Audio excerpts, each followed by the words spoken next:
Hi, thank you for coming. My name is Christopher Phillips. I'm a first year at the college. My question is for Mr. Seltzer. You've all spoken extensively about Fox News being a purveyor of disinformation, but CNN is right up there with them. They pushed the Russian collusion hoax. They pushed the Jussie Smollett hoax. They smeared Justice Kavanaugh as a rapist, and they also smeared Nick Sandmann as a white supremacist. And yes, they dismissed the Hunter Biden laptop affair as pure Russian disinformation. With mainstream corporate journalists becoming little more than apologists and cheerleaders for the regime, is it time to finally declare that the canon of journalistic ethics is dead or no longer operative?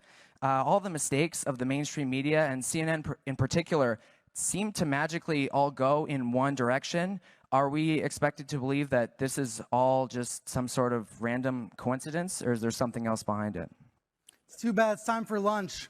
You have 30 seconds. No, I mean, right? there's a clock that says 30 seconds. But I think my honest answer to you, and I'll come over and talk in more detail after this, is that I think you're describing a different channel than the one that I watch. But I understand that that is a popular right-wing narrative about CNN.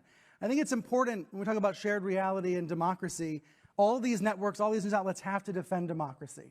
And when they screw up, admit it.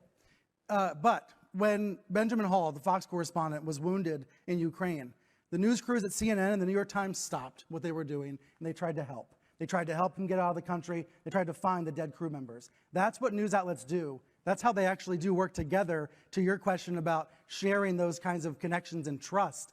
We don't talk about it enough, though. We don't share that reality about how that happens. And with regards to the regime, I think you mean the President Biden. The last time I spoke with a Biden aide, we yelled at each other. So that's the reality of the news business that people don't see, that people don't hear. They imagine that it's a situation that it simply is not. But I think your question, it speaks to the failure of journalism to show our work and show the reality of how our profession operates. We have a lot of work to do, I think.